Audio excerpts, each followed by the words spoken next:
আমার নবীজি সাল্লাল্লাহু আলাইহি ওয়াসাল্লাম রসিকতার সব আইটেম রেখেছেন, খেলাধুলা রেখেছেন, কবিতা আবৃত্তি রেখেছেন, খোলা গলায় খালি গলায় গান গাওয়ার কথা বলেছেন। গানের কথা মালা যদি ভালো হয় কোনো অসুবিধা নেই, শুধু ধর্মীয় গানই গাইবেন আল্লাহকে নিয়ে এমন কোনো কথা নেই।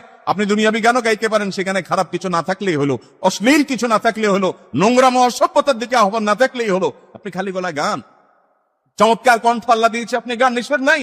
নবী করিম সাল্লাল্লাহু আলাইহি ওয়াসাল্লাম হাসান বিন সাবিত রাদিয়াল্লাহু তাআলাকে কবিতা আবৃত্তি করার, খালি গলায় গান গাওয়ার পারমিশন দিয়েছেন। তিনি নিজেও হুনাইনের যুদ্ধে, খন্দকের যুদ্ধে, মসজিদে নববী নির্মাণের সময় বিভিন্ন সময় গেয়ে উঠেছেন, আনান নবিয়্যুল লা কাযিব আনা ইবনে আব্দুল মুত্তালিব আল্লাহুম্মা লা আইশা ইল্লা আইশাল আখিরা ফাগফির লিল আনসারি ওয়াল মুহাজিরা। তিনি নিজেও গেয়েছেন। আপনি গান, শুটিং প্রতিযোগিতা হচ্ছে বাজারে, নবী সাল্লাল্লাহু আলাইহি ওয়াসাল্লাম উৎসাহ দিয়েছেন দুদলকে যে চালাও। খেলা খেলছিলেন নিগ্রো ইথিওপিয়ান সাহাবীরা মসজিদে নববীতে, নবীর আঙ্গিনায়।